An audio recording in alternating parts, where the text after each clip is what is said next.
You're sitting at your desk, supposed to be working, but you're not really there. You're somewhere else entirely, in a world you've built, character by character, scene by scene. It's not just a fleeting thought about your vacation next month. This is a full-blown production. It has a plot, recurring characters, detailed settings, and it feels better than here, more controllable, more exciting. What if you could spend hours there? What if you did? For some people, this internal world isn't just an escape. It becomes so immersive, so compelling that the real world starts to fade into the background. This is the core of what's known as maladaptive daydreaming. It's not your average mind wandering. Normal daydreaming is brief. You can snap out of it easily. Think of waiting for the bus. You might picture dinner, then the bus comes, and you get on. Someone with maladaptive daydreaming might get so lost in a fantasy, maybe they're a celebrated musician on stage, that they miss 3 buses in a row, only snapping out of it with a jolt of guilt. Why does this happen? It's often a powerful coping mechanism, a shield. For many, it starts as a way to escape something difficult in real life, stress, trauma, loneliness, or just crushing boredom. Inside the daydream, they are in complete control. They can be the hero, the loved one, the person who always says the right thing. It's a refuge where they can regulate intense emotions that feel unmanageable in reality. These aren't simple fantasies. They are elaborate, long-form stories.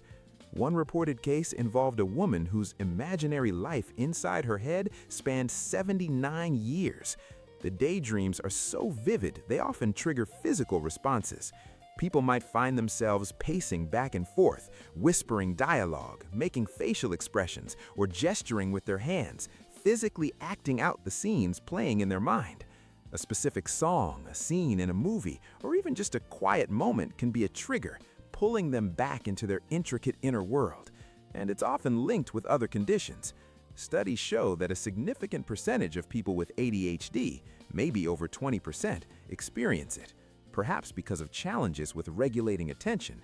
It can also co-occur with anxiety, depression, or OCD. The word maladaptive is key because this intense inner life comes at a cost. It can start to interfere with everything.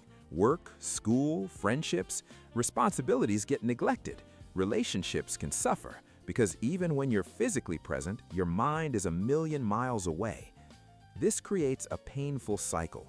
The person feels shame or guilt about the time they've wasted, which increases their stress, which in turn makes the escape of daydreaming even more appealing. But people are not alone in this.